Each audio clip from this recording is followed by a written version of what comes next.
Good morning. Happy Wednesday. Had to think about that for a second. I hope everybody's having a good week. We're halfway there. I have a long weekend this weekend, because of Memorial Day. So I'm looking forward to relaxing and not having to worry about doing anything for a few days. So we are almost at 1,000 followers, which is crazy to me because I feel like all I do is sit in my car and bitch all the time.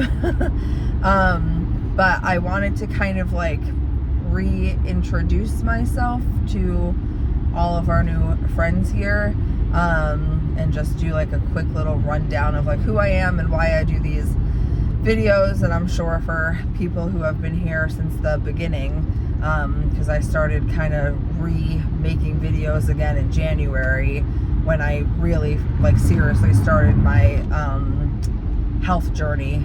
You guys probably know all of this about me already, but kind of a get to know me / why I am doing this.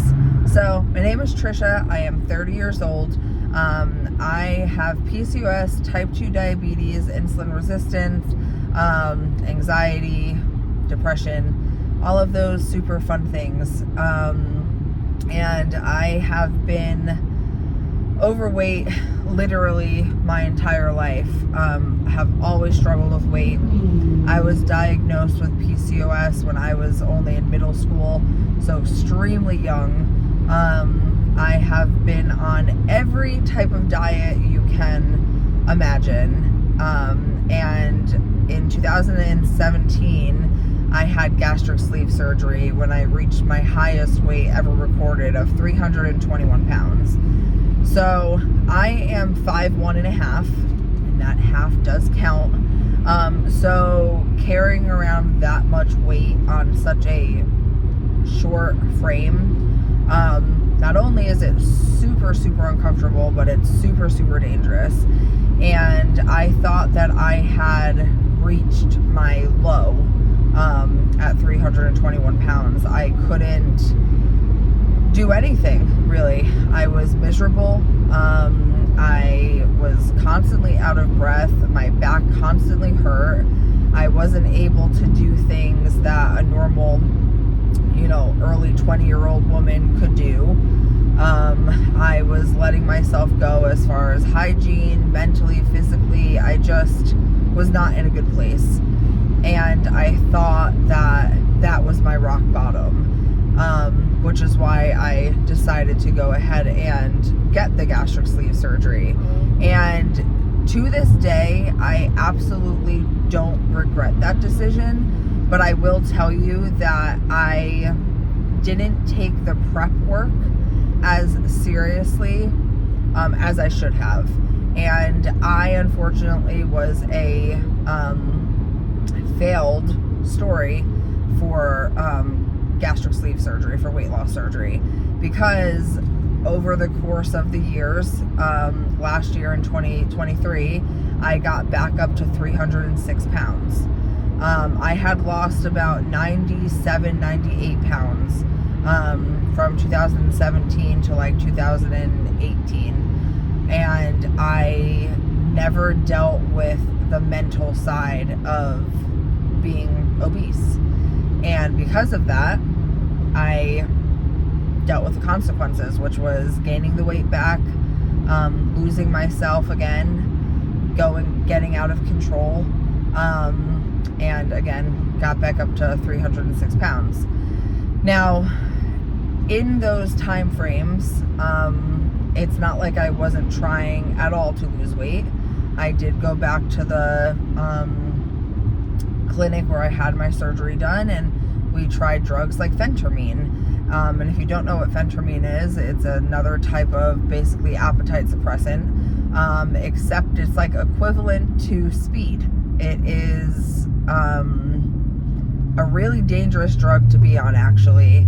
And I was on that for a handful of months, and I did lose some weight. I started losing, 20, 25 pounds, but it was making me feel jittery and sick, and it wasn't something that I was going to be on long term. It's not something you can be on long term.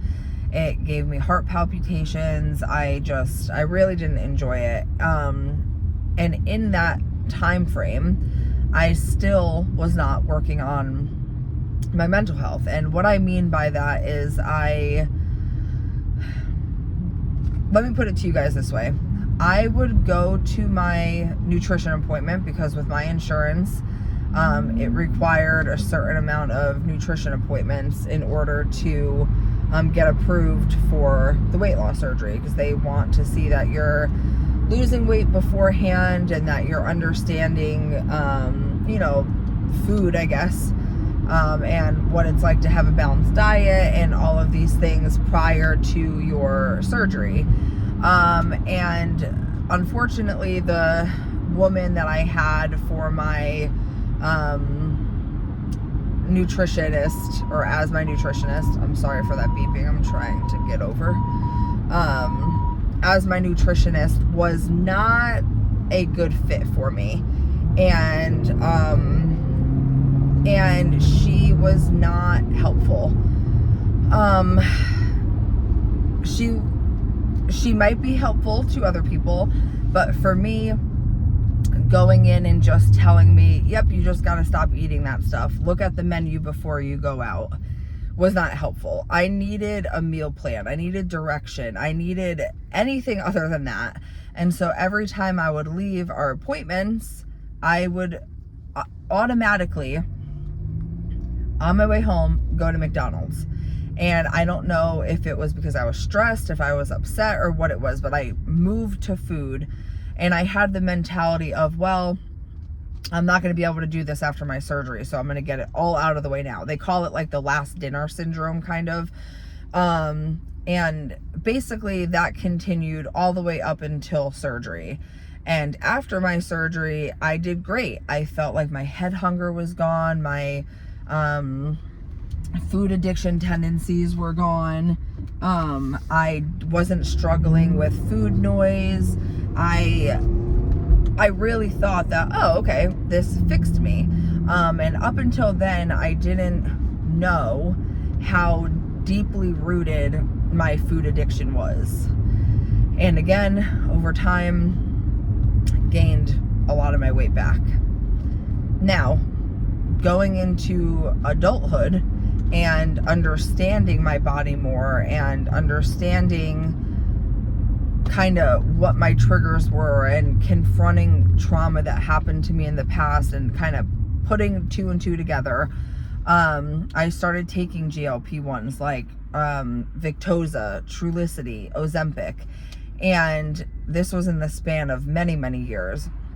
And in 2022, I started taking Ozempic after I had been on Trulicity for a long time, and I would lose the same 10, 15 pounds and then gain it back, and then lose some of it again and then gain it back. I never truly had this experience where people would take the medicine and lose a bunch of weight and change their life, and that just wasn't me. And I started feeling like, well, I guess just like weight loss surgery, I'm one of those people that will never have that experience. And I started taking Ozempic in 2022, and I thought, okay, this is going to be the drug that helps change my life. I was feeling pretty good on it. I unfortunately wasn't on it for super long because I lost my insurance very soon after I started, and then I did not have insurance all of 2023.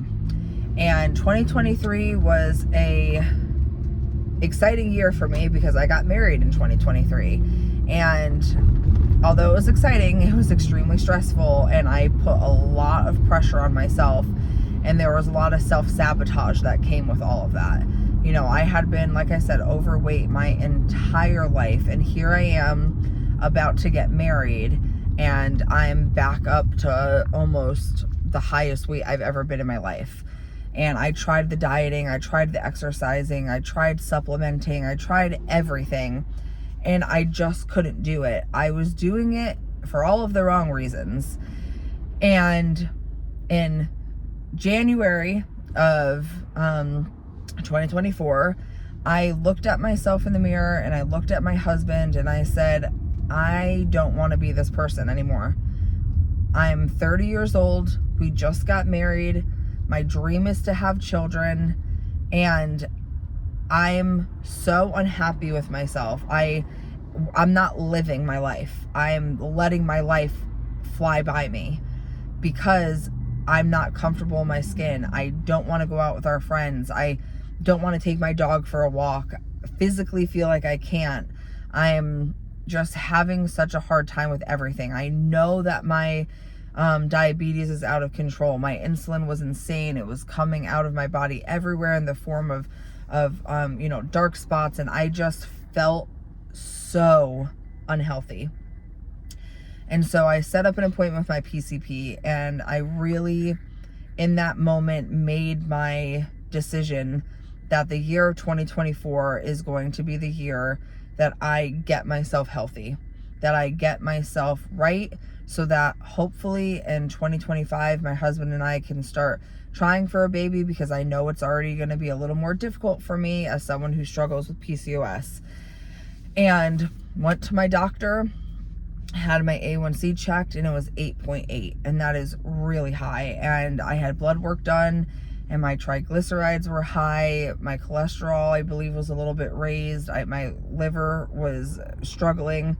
And it just was not good. And so we spoke about Mounjaro, because that's one of the ones I had not tried, and he agreed to put me on it. Luckily, my insurance covered it. And I had this channel actually, years and years ago, when I was doing my weight loss stuff with my weight loss surgery. And I love to come on here and kind of just talk to anybody that was willing to listen. And so in January, after I believe I had taken my first dose, or I was about to take my first dose, I just decided one day to prop my phone up on my way to work and start talking, because I like to talk about my experiences. I like to hear other people's experiences. It helps me significantly with making decisions and weighing out options and thinking of new ideas that I hadn't thought of before, and making me feel like I'm not alone. And so I'm an open book, and that's what I set out to do on this channel, was to be an open book, was to talk about things that are uncomfortable, to answer questions, to do anything that could help somebody else and myself in the process. And I wasn't expecting to gain a following, especially not the way that I have. Because again, I'm using this as my personal video diary, and I've come on here and I've cried, and I've talked about so many personal things and TMI things, and I've asked for advice, and just I don't know, I've used this as such an authentic, I guess, way to express myself. And I have met so many amazing people in the last few months who understand my struggles, who are going through the same struggles as me, who are, who used to be in the same boat that I'm in currently, that have advice for me and encouragement. And it's been such an honor to be able to come on here every morning on my way to work and feel like I have a community to spill my heart to. And don't get me wrong, I have incredible friends, incredible family that I can do the same thing with. But it just feels good to be able to reach people that are not around me, that don't know my story already, and share my experiences so that other people don't feel alone either. So to everyone who has subscribed and is joining me on this journey, and I'm joining you on your journey, thank you. And I want to say hi, and this is exciting. And I'm sure there are a bunch of people on here that maybe don't even remember subscribing to me many years ago, and that's totally fine. I am the type of person that wants quality over quantity, and I feel like the people who are following me and that I communicate with in the comments, they're genuine people, and they're here because we share the same struggles or interests or goals. And it's just so amazing to have a community where I feel like we're all making friends. Like, I look at you guys as friends. I know that I'm just talking to my camera in my car and people around me probably think I'm insane, but like this has helped me more than anyone will ever know. I think more than I even anticipated and probably realize. And yeah, so that's just a little bit about me. I talk about everything on this channel. I don't hold back sometimes, and I apologize if some things can come off as a little too TMI or whatever the case is, but I am as honest as I can be, as authentic as I am. What you see is what you get, and I hope you guys will stick around because it's only been like 3 months. I started my journey January 23rd, and I'm already down 53 pounds. And you guys keep me so motivated to keep going, and I can't wait to share the next 3 months with you, and then we can have successes together and accomplish things together, and hearing your stories in the comments and what you guys are you know, achieving and your goals and all these things. It's so inspiring to me. So I just wanted to say thank you and hello to all of our new followers, and I hope that you'll stick around to you know, cheer me on in this journey so I can also cheer you on yours, and know that this is a safe place with literally zero judgment whatsoever. And yeah, I will see you in tomorrow's video, and I hope everybody has a great Wednesday.